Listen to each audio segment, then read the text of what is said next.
Good morning, everyone. My name is Scott Purkey, and I am one of the pastors here at NLC Saline. And whether you are joining us as you commute to work, maybe you're listening before you go to bed, or maybe you're sitting right next to that great cup of Java taking all this in, we want to thank you for tuning in to today's Devo.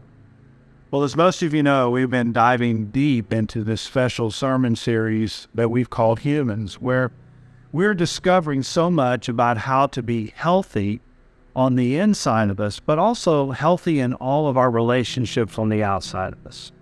There's no one who aged human life better than Jesus, not by a long shot, which makes his life the only one that we should be aspiring to be like.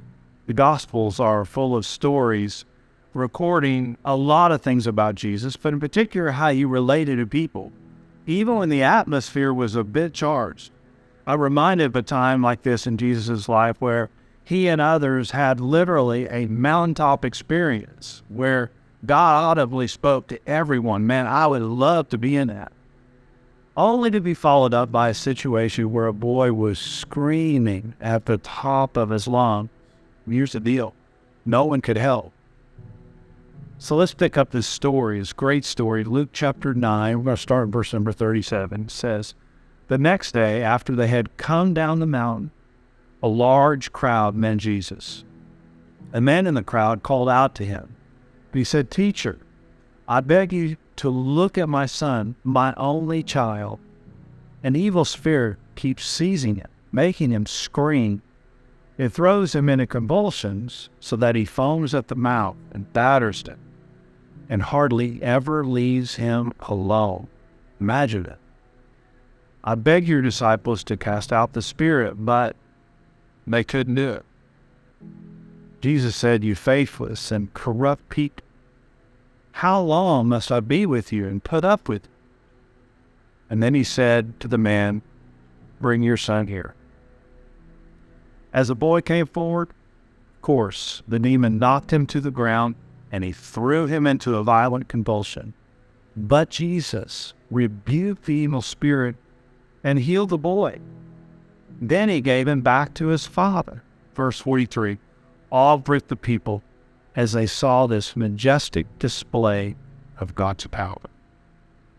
There are so many dynamics in this story, just like it is with all of Jesus' stories, but there's one thing that's very obvious and is probably referred to the most, which is how the power of God healed this young boy. I am so thankful for the power of God, for the healing power of God, and how he intervenes so powerfully in our lives. But today, I'd like to highlight something else, how Jesus actually related to everyone in this scene, specifically how he related to this tormented boy and his father.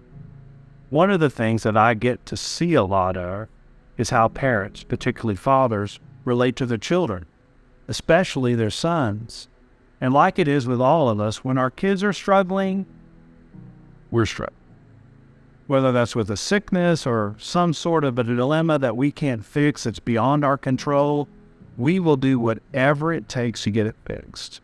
I remember such a story for me when my son Ethan, who was about 3 or 4 at the time, was attacked by a family dog. His lip was split open and he required stitches. I remember how we had to rush him to the yard to be treated by a doctor, and I remember how helpless I felt. I also remember how much the dog and I had a coming to Jesus meet, and I won't get into those details because it was not a very proud moment of my life.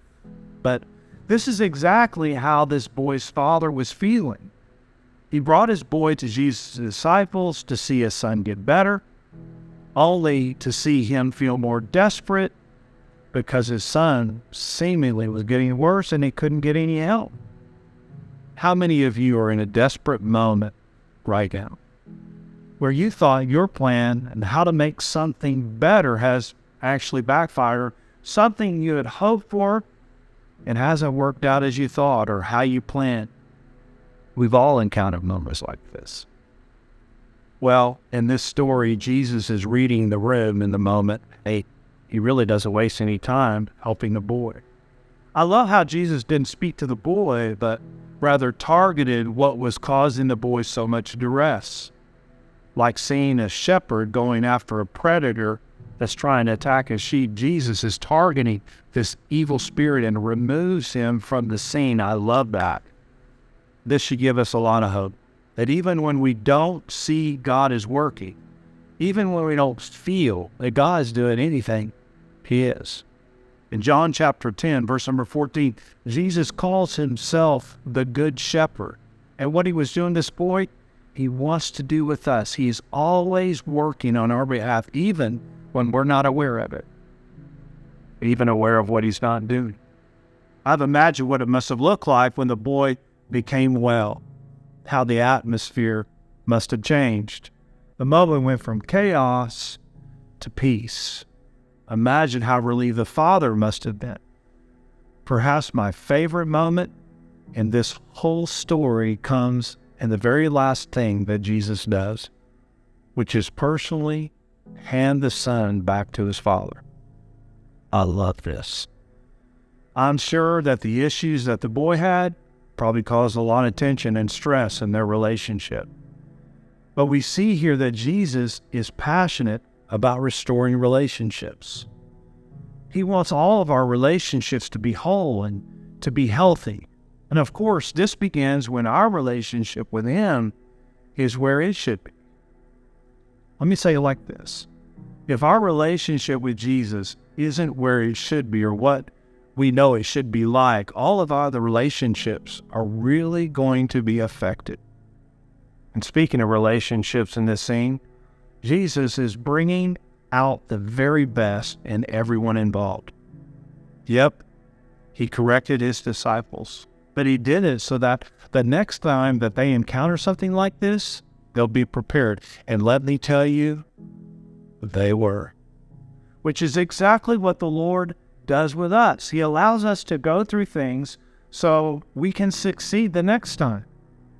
Jesus also cares for this boy without blaming him for what was wrong. Aren't you glad God is more interested in our well-being than He is of what we can actually do for Him? Finally, the relationship with the Father here. How Jesus turned a desperate moment into a peaceful one, which brought so much healing to the heart of the Father, who is just simply wanting to take care of His Son, who wanted His Son to be made whole, to be well. You may be walking today through the most chaotic and challenging times of your entire life. Your circumstances might be screaming at you, making you feel desperate, hopeless, maybe anxious. But Jesus is on your side, and He is working all things together for your good.